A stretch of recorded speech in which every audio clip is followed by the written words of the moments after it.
event ini ekosistemnya banyak ya. Dia punya venue, punya manajemennya, punya produksinya, punya perizinan. Dia harus koneksi juga sama komunitas atau penontonnya, dan juga terhubung sama media-media lainnya. Nah, salah satu hal yang urgent dalam sebuah event itu memang venue. Ya, tugasnya venue apa gitu ya. Jadi venue itu tugas utamanya adalah venue management. Ya. Venue management itu mempunyai beberapa tugas pokok. Itu harus memastikan bahwa semua equipment yang ada di venue itu harus berfungsi secara normal. Artinya, kalau ada pintu, pintunya harus berfungsi normal. Ada AC, AC-nya berfungsi normal. Kalau ada pembatas, pembatasnya harus berfungsi secara optimal juga. Jadi, prinsipnya semua hal yang berkaitan dengan aset yang melekat pada venue itu harus bisa digunakan. Gitu ya. Dan harus bisa digunakan juga untuk contingency plan. Contingency plan. Contingency plan itu keadaan yang sebenarnya urgent gitu ya. Kalau keadaan normal-normal mah itu sudah biasa. Tapi harus bisa berfungsi dalam keadaan contingency plan. Itu yang menjadi tanggung jawab nomor 1 sebagai venue management. Tanggung jawab kedua apa? Tanggung jawabnya 2 itu venue itu kira-kira seperti ini. Kita punya gedung, kita punya lapangan, kita pasti punya pintu masuk, punya pintu keluar, pasti punya alat-alat yang ada di dalam. Yang pertama adalah menjaga agar kapasitasnya nggak overflow, nggak over capacity, gitu ya, nggak over capacity. Karena itu tanggung jawab dari pemilik venue untuk membatasi kapasitasnya sekian, kapasitasnya sekian, kapasitasnya sekian. Nah, itu tanggung jawabnya venue management. Gitu ya. Yang ketiga adalah kaitannya sama sirkulasi, baik terutama sirkulasi yang outer, jadi sirkulasi yang luar. Jadi kalau event itu sirkulasinya banyak, itu sirkulasi destinasi dari tempat pengunjung sampai menuju lokasi gitu ya. Terus nanti ada sirkulasi di dalam lokasi, habis itu baru sirkulasi inner, sirkulasinya ya di dalam kerumunan itu sendiri, sirkulasi artis, sirkulasi penonton, sirkulasi yang di ruang yang lebih kecil. Nah, venue management bertanggung jawab pada ring 2 tadi. Sirkulasi, aksesibilitas yang bisa digunakan oleh baik itu penonton, baik itu oleh ambulan, baik itu oleh keamanan, baik itu oleh pemadam kebakaran, dan keadaan-keadaan darurat. Nah, itu wajib dicek oleh orang-orang di venue management. Itu tugasnya kami. Ya. Nah, terus yang ketiga ya, tugasnya venue management itu adalah memeriksa setiap kegiatan yang ada di lokasi itu proper atau enggak. Ya. Dan terakhir, tugas venue management itu apa? Adalah memastikan partner kita itu bekerja dengan profesional. Bekerja profesional dalam artian, kalau dia memang penyelenggara event, ya kita harus cek dia portofolio eventnya sudah banyak belum. Yang kedua, dia sudah cara mengatur layout panggung dan aksesnya sudah bagus atau belum. Dan dia harus kita pastikan juga siapa yang bertanggung jawab di tiap-tiap area itu. Nah, itu adalah 4 fungsi utama dari sebuah venue management kita.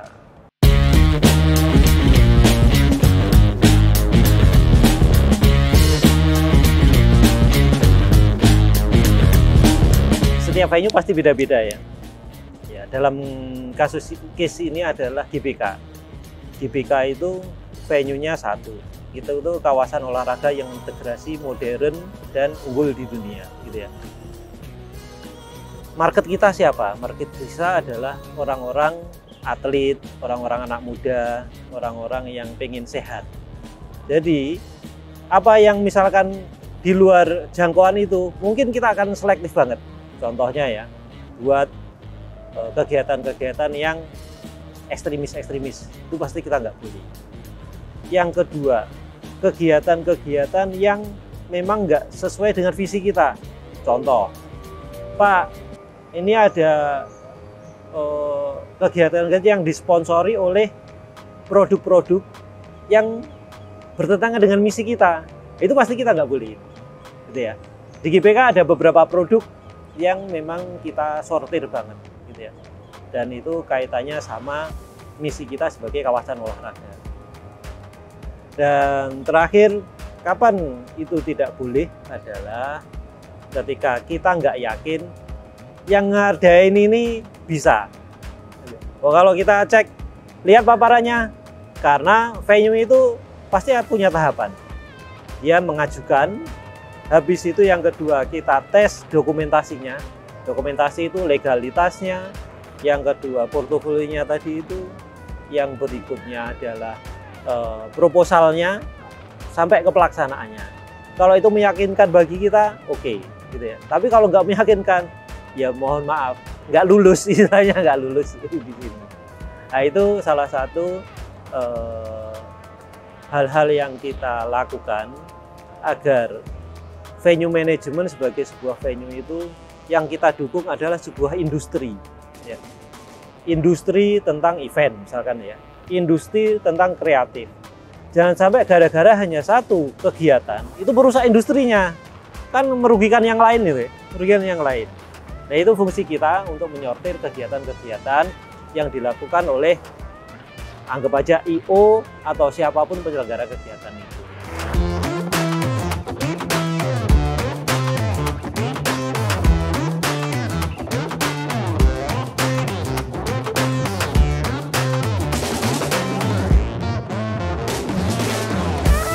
Mungkin beberapa venue melepaskan hal itu kepada IO maupun pihak berwajib ya. Tapi di GBK sendiri kita sudah improve bahwa suatu saat jika tidak sesuai dengan proposal maupun hal-hal yang pernah dipresentasikan, kita bisa meng-cut itu di tengah jalan. Meng-cut dalam artian sisi operasionalnya, gitu ya, sisi operasionalnya. Dan itu kita perkuat dalam kontrak kita sama mitra maupun sama IO, bahwa kalau di dalam pelaksanaannya itu nggak sesuai dengan yang dirancanakan dan itu berakibat membahayakan bagi pengunjung, bagi publik, bagi venue GBK sendiri maupun bagi yang lainnya, GBK mungkin yang pertama kali akan merekomendasikan untuk tidak melanjutkan sebelum ditutup oleh pihak yang berwajib, gitu ya. Dan ini kita perlu koordinasi bareng ya, makanya kita saling jaga trust kita masing-masing antara venue manajemen, promotor, IO maupun pihak berwajib. Ini kita saling open, saling jujur, dan saling bekerja secara profesional. Dan itu kalau ini sukses, maka event-event yang lain itu akan terdorong untuk mengadakan kegiatan-kegiatan yang serupa gitu. Dan itu bagus buat industrinya itu tadi. Kalau di GBK sendiri, karena GBK ini fasilitas publik yang event apapun bisa dilakukan di sini, baik olahraga, karena kita fokus kita olahraga, maupun yang kegiatan-kegiatan non olahraga, itu kita jagain bareng-bareng. Dan kita sedang memberlakukan itu, bahwa GBK berhak untuk men-stop kegiatan operasional venue jika di tengah jalan itu banyak membahayakan. Dan itu sudah sering kita lakukan. Dari event-event yang lama-lama juga sudah kita jalankan. Nah, tahap ini kita improve lagi, lebih selektif lagi. Dan selektif itu bukan untuk menyudutkan IO tertentu gitu ya. Selektif itu untuk kebaikan kita bersama. Karena sekali kejadian yang nggak kita inginkan, beritanya udah sampai sedunia mungkin, gitu ya. Dan itu yang kita nggak inginkan.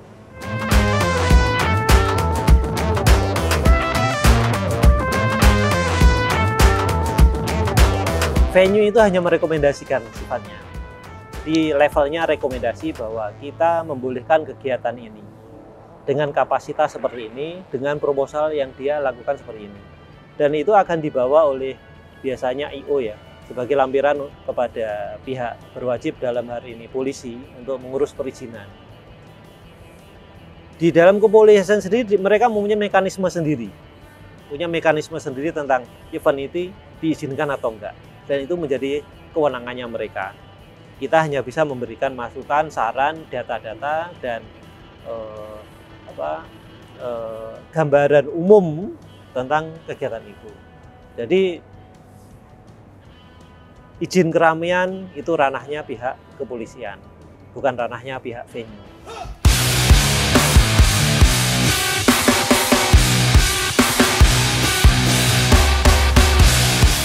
Kita berharap mungkin lebih improve ya, antara I.O, promotor, kemudian venue manajemen, pihak berwenang. Pihak berwenang itu bukan hanya kepolisian ya. Kalau di sini kan ada Dinas Pariwisata atau Kementerian Pariwisata gitu ya. Kemudian ada juga yang Satgas Covid karena kita masih dalam posisi Covid. Kemudian ada tetangga-tetangga kita nih ya. Tetangga itu masyarakat, misalkan mitra-mitra kita yang terdampak dan lain-lain. Nah, itu kita perhatikan semuanya, kita saling memberikan informasi bahwa venue itu atau I.O itu mendapat izin mungkin H-7, H-3, H-1. Nah, itu kita juga minta teman-teman dari I.O itu memberikan keyakinan yang lebih awal kepada pihak berwenang tadi dan mengkoordinasikan lebih awal sehingga kita nyaman semuanya gitu ya. Nyaman semua itu artinya mau jualan tiket jauh-jauh hari juga nyaman, mau sama venue-nya sudah terbook dengan aman gitu ya. Dan eventnya artinya juga nggak deg-degan lagi gitu ya, nggak deg-degan lagi.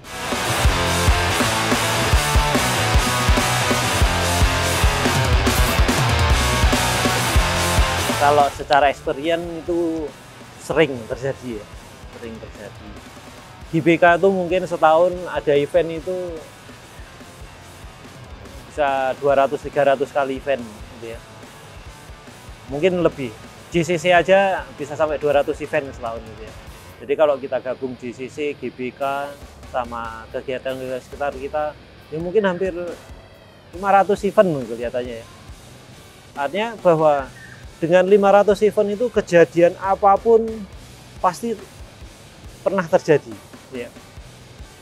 Tetapi karena event kita itu banyak, maka yang kita pegang adalah standarisasi. Kita punya template kapan event ini boleh dijalankan sebelum dia berjalan. Nah, kapan event itu kita okekan.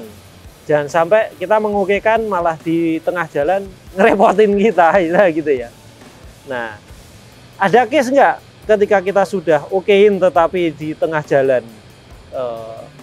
yang sudah kita rekomendasikan untuk dikurangi, diperketat dan lain-lain, ada gitu ya. Salah satu contoh anggap aja itu kegiatan yang satu case-nya itu karena over capacity. Ya. Jadi dia izin ke kita mungkin cuma 5.000 dijualnya 10.000. Padahal jualan tiket nggak under control venue gitu ya, nggak under control venue. Terus yang kedua, jika ternyata layout maupun flow management di floor-nya itu ternyata nggak dieksekusi dengan baik sesuai dengan perencanaannya. Yang berikutnya yang juga sering terjadi, mereka tuh sering bikin barikade-barikade yang malah mempersempit gerak orang. Dan yang paling sering terjadi juga, mereka membuat jadwal event itu nggak menyebarkan arus penonton, tetapi malah membuat satu fokus penonton. Misalkan, harusnya 2 panggung berjalan bersama-sama untuk memecah pengunjung gitu ya. Tetapi pada saat tertentu, yang main cuma 1 panggung, sehingga semua orang ngumpul semuanya di situ. Nah, ini menyebabkan hal-hal yang crowd-nya bisa lebih. Crowd-nya lebih itu bisa juga terjadi, misalkan numpuk hanya pada sisi-sisi tertentu yang menyebabkan orang bisa naik tembok lah, orang bisa menyebabkan panggul-panggulan lah gitu ya, orang yang bisa menyebabkan padahal di belakang masih kosong, mereka semuanya pengen ke depan. Nah, itu kita selalu warning kepada I.O-nya, itu diatur. Jadi kita akan memberikan peringatan 1, peringatan 2, peringatan 3 kepada I.O yang menurut kami sebagai manajemen bisa terlihat membahayakan maupun tidak sesuai dengan proposal yang dia ajukan.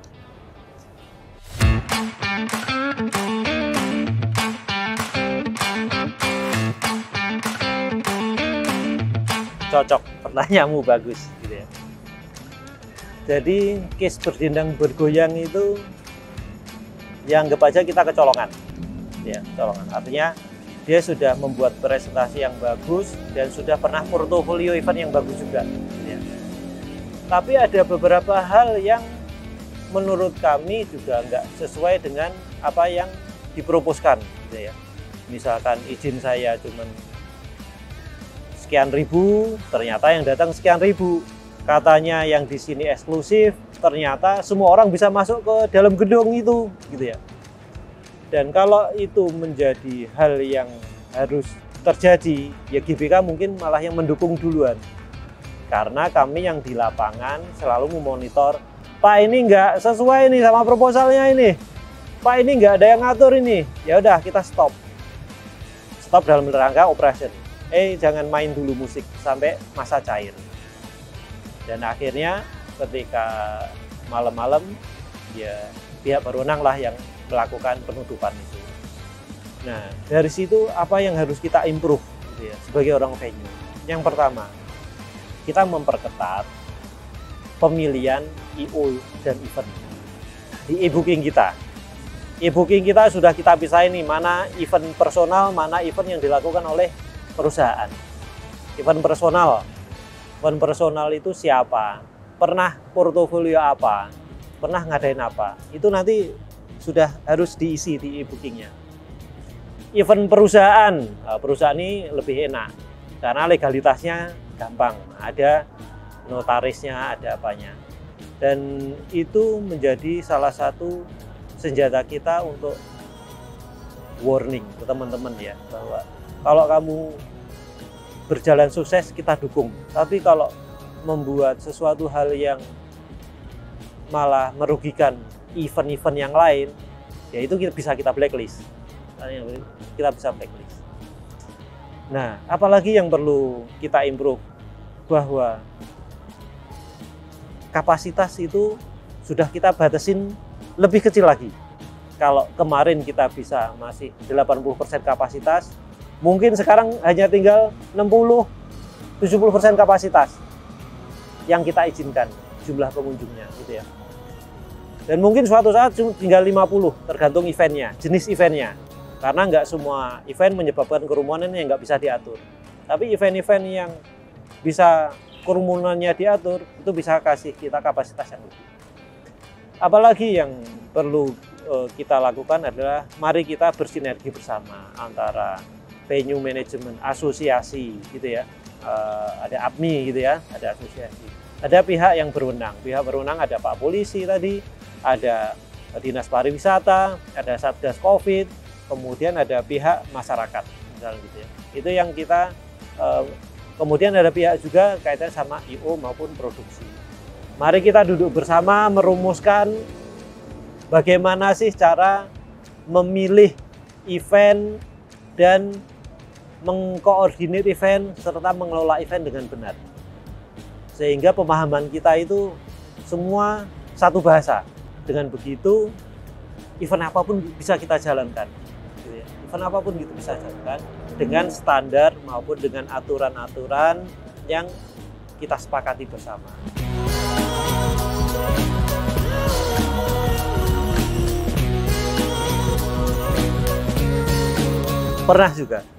Pernah juga membludak aman, artinya kita bisa ngatur flow-nya kan, artinya kita bisa mengatur yang menurut pendapat kita, oh resikonya masih bisa kita handle, oh resikonya nggak bisa kita handle. Itu saat keputusan gimana itu bisa lanjut atau kita harus stop. Kalau resikonya sudah menurut kami, wah ini repot nih Pak, ayo peringatan 1, peringatan 2, peringatan 3. Dan itu sesuai ada prosedurnya, harus kita kasih pemberitahuan, dan kita kasih signage atau pengumuman. Nah, event yang terus berlanjut ada.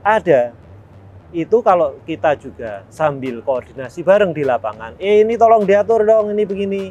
Ini yang ini masuk ke sana dulu dong. bisa berjalan mulus, ya kita jalankan gitu. Kita jalankan. Itu pengalaman-pengalaman sebelumnya gitu ya, pengalaman-pengalaman sebelumnya. Nah, mengapa saya menyebutnya kecolongan gitu ya? Kadang-kadang kalau kita ngobrol, kita propose itu kan, wah bagus Pak, bisa Pak ini, saya sering menjalankan ini Pak. Tetapi pada hari pelaksanaannya banyak koordinasi yang tidak dilakukan, gitu ya. Jadi planningnya sudah bagus, tapi eksekusi lapangannya kagak bagus. Nah kalau sudah di lapangan kan kita artinya sudah menyetujui berdasarkan data-data sebelumnya. Itu mengapa saya menyebutnya kecolongan. Karena wah ternyata pelaksanaan di lapangannya kok amburadul begini gitu ya.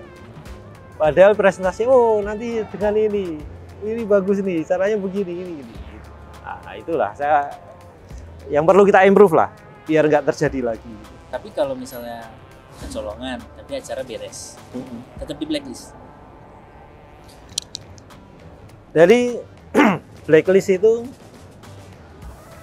dampak, gitu ya.